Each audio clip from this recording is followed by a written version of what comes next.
Hello, my friends. Welcome back. It's week 3, lesson 3 of junk journaling for resilience. In this class, we are learning the basic introductory skills for junk journaling, and we're doing it in a way that very intentionally builds our resilience for coming back from really hard times, which we're all in right now. So, week 3 has a couple of interesting key concepts that will be happening. On the art front, we are going to be exploring how to use a stencil and a makeup sponge to add another layer to your background. And we've been exploring over the last couple of weeks the ways that junk journaling pages get more and more interesting as we add layers with different kinds of art supplies. And this week we are going to add to our toolbox by using stencils to create another layer of depth and interest on our page. A resilient skill this week is self-appreciation. What we're doing is we're creating an environment that's safe for our inner artist to begin to peek out and begin to reveal to us what it likes, what it doesn't like, what it craves to see more of, what brings it fully to life, so that its inspiration can more and more infuse not only the art we put on the page, but the art that we create out of our lives. I want to tell you about the 5-to-1 rule. It's a ratio that they say is important to keep in mind for the health of all our relationships. And the idea is that because the human brain is very oriented toward fixing problems and very oriented toward whether we belong or not, we have a mind that is seeking out the negatives, a focus on criticism, that the brain is weighted heavily in the direction of wanting to focus on criticism. But they've discovered that in any given relationship, a human being needs to hear 5 times as many appreciative sentiments for every one critical or constructive comment. I started teaching this originally in my work with parents, that if we get into a mode where we're really correcting our children all the time and giving them constructive feedback and trying to teach them to do something differently, the message that's going into the child is, you're not adequate. And that starts to really wear away at the sense of confidence and well-being and delight in just being a human being that our children have.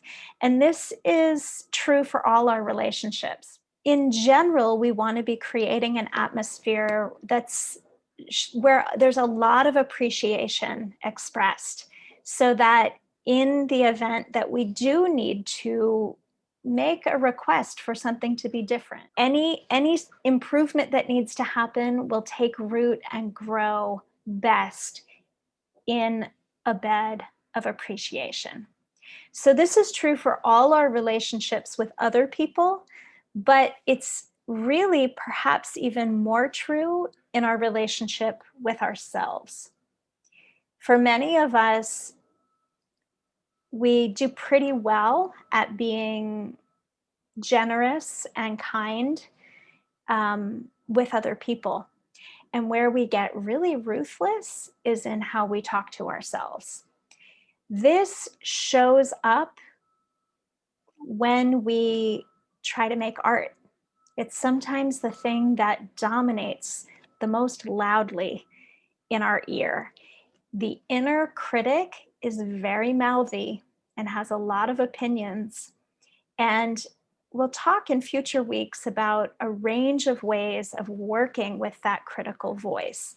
But for today, I just want to hold out that we want to intentionally build an atmosphere of self appreciation for ourselves and our inner artist so that there's a bed of acceptance and delight that is the norm. And any little hint that we need to do something a little differently or we could improve in some way, that really needs to be no more than one in five. We need 5 times as much positive reinforcement and appreciation as we do negative criticism. So this is challenging. It is challenging to say 5 times as many appreciative things to yourself as self-critical things. And this is a creativity killer. It makes us much less insightful, much less innovative, and much less open to the day, to life, to all of what's possible. And so when we are junk journaling together, we are creating a different kind of climate.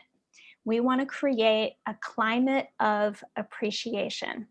And this climate happens between us in community as creatives, and it also happens in how we relate to ourselves.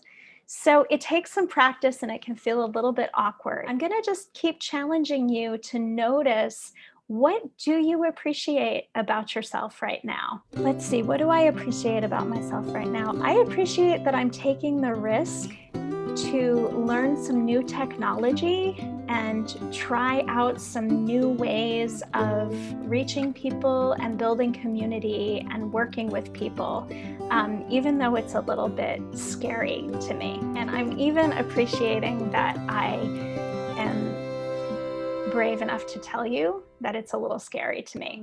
So look for what you can appreciate about yourself as you create art today. Our first step is always to prepare our page.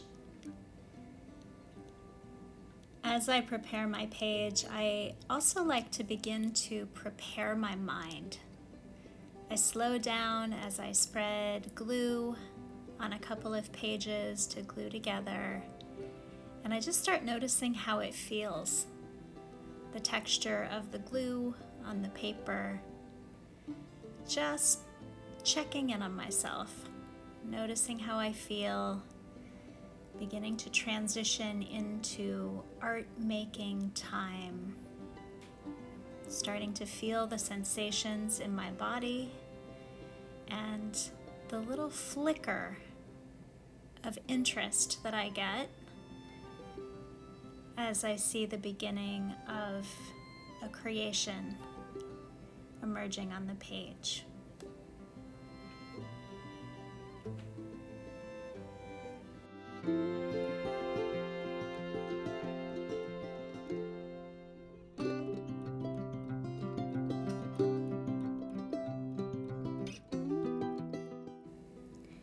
Next in our process is a 15-minute free write. Just noticing myself, noticing how I feel, what I'm thinking about today, and maybe even working my way toward some self-appreciation, just because I'm showing up.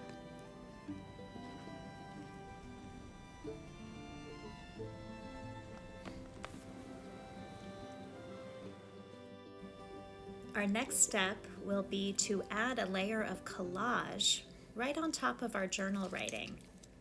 Here I'm using the piece of recycling paper that we decorated in the last lesson. And I think this is another piece of scrap paper that I put some paint on. And I'm just ripping these up and preparing to use them on my page.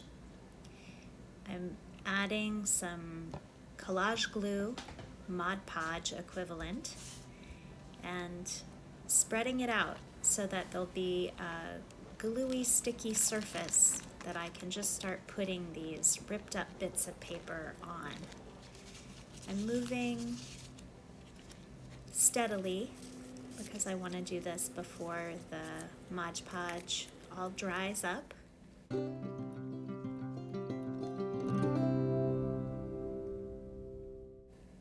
The next step in our process is to stencil. We're going to do this right on top of our collage, and I'm using an acrylic paint in a color I chose ahead of time. You see, I'm just putting a little dab on my palette, and I'm using the makeup sponge.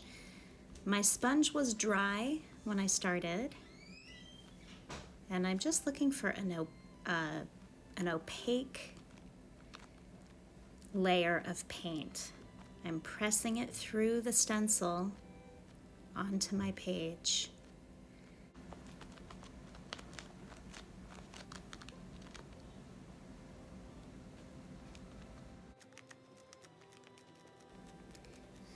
You can see I'm just moving the stencil around the page.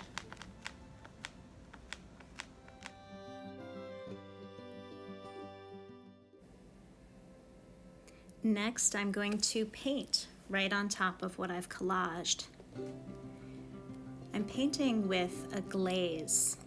It's a pretty pigmented glaze, meaning that there's more paint than Mod Podge, but it's a little bit transparent. And you'll see that I'm choosing not to paint all over the whole page, but just in spots. I'm glazing around the page, and I'm feeling for how much do I want to fill this page in with glaze versus just have it show up here and there. So I'm just feeling my way forward,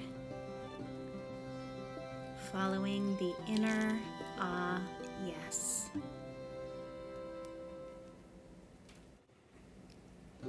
Here I'm creating some texture in the glaze with the back of my brush before the glaze has dried. And here I'm adding a second color of glaze, just rounding out the page, feeling my way to what feels balanced, what pulls the page together.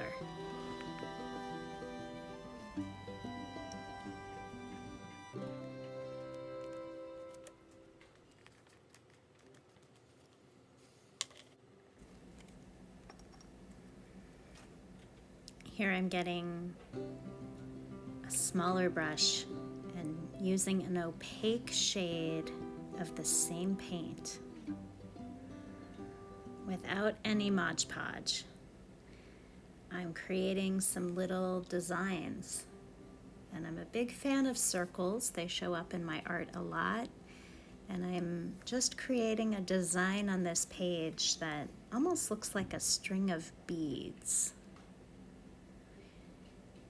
If you have a design that you like, or a particular kind of mark that is especially satisfying to you, you should go ahead and do that.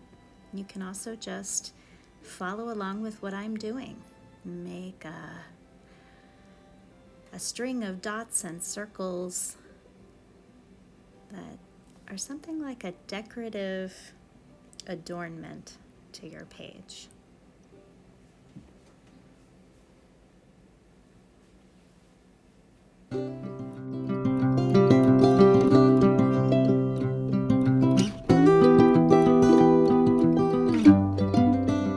So I hope this art session was just delightful for you today. I love that you are risking getting to know your inner artist and risking getting to know yourself and your life through the eyes and through the heart of your inner artist. I look forward to seeing you next week for lesson 4. Take care, guys.